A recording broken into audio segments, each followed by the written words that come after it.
guys, it's Sarah, and today I'm going to be showing you how to do back chest roll.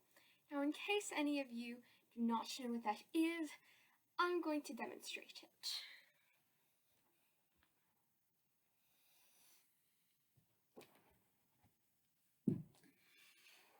So yeah, it's that. And what I personally find the hardest part of this is getting your back bend close enough so that you can easily roll down onto your elbows. Because if, like, hypothetically, your hands were not going to be very close to your feet, you can't just bend down and go onto your elbows. It's not gonna work. I'm gonna try and show you guys what would happen without hitting my head. But it would be that. Okay. Now, so we're going to start this off by doing back stretches. So the first thing I like to do is just kicks like this. We're going to do 20.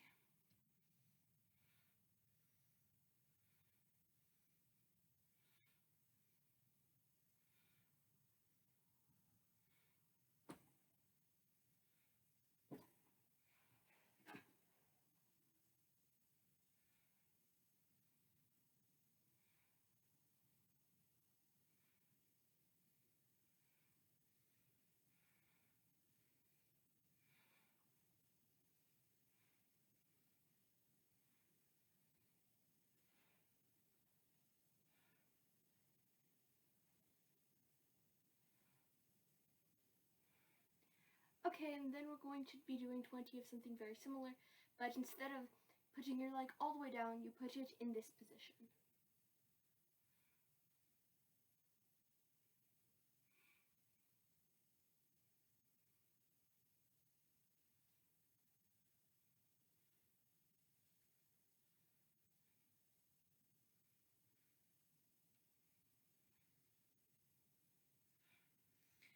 Okay.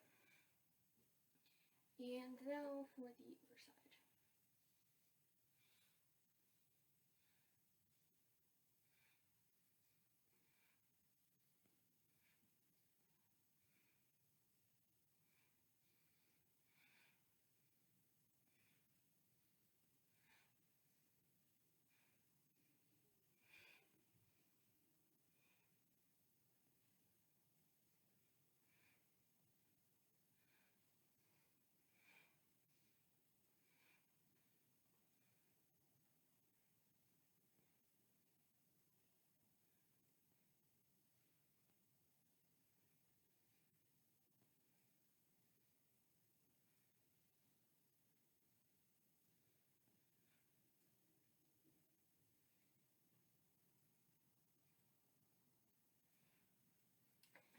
Okay.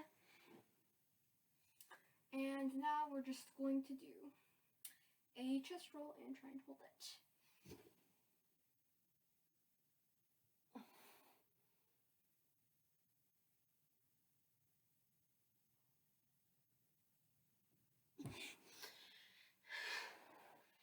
Okay.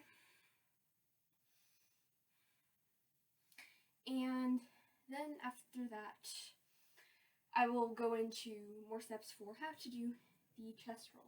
So the first thing you should try and do is kick from an elbow stand into an elbow bridge like this, and then try with one leg to kick over.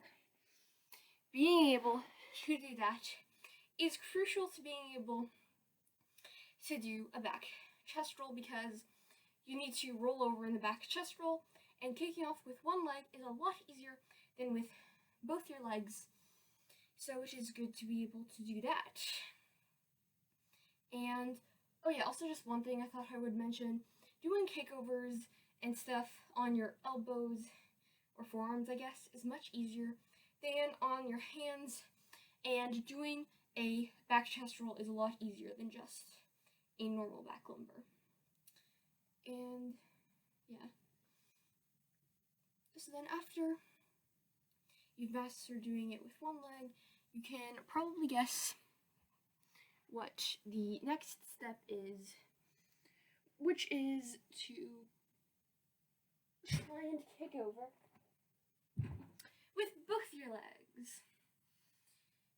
And then, once you can do that, you should try going in the bridge and then rolling down onto your forearms.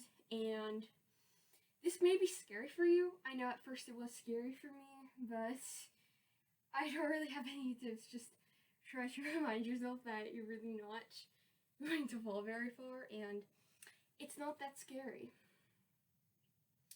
And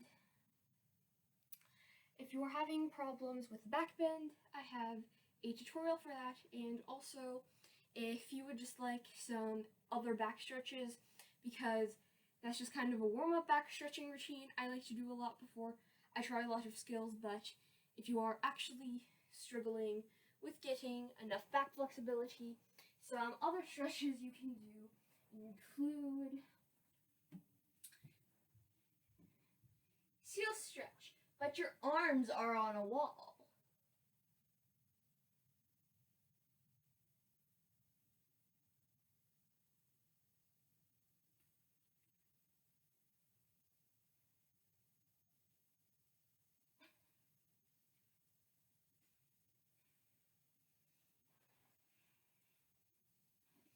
And then another stretch you can kind of do, this one's kind of hard to explain, but just try and keep your feet not very far from a wall, and then just like try and push back, lurch back. I had my feet too close to it to really show you guys, but yeah, like that. Hi, I ended that video clip a little too early and was just going to say that I was going to move the camera angle so I could show you guys that better. I think this is a better camera angle.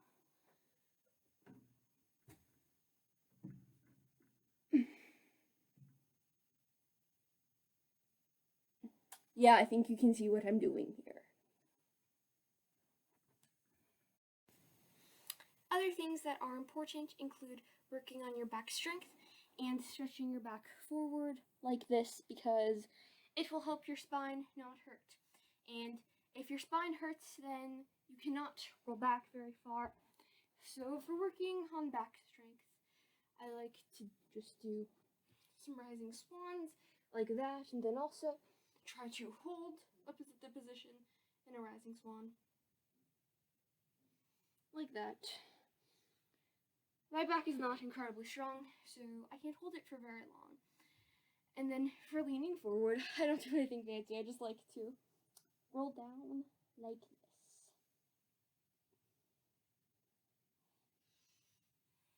And that's the end of the video. I hope you guys get your back chest straight.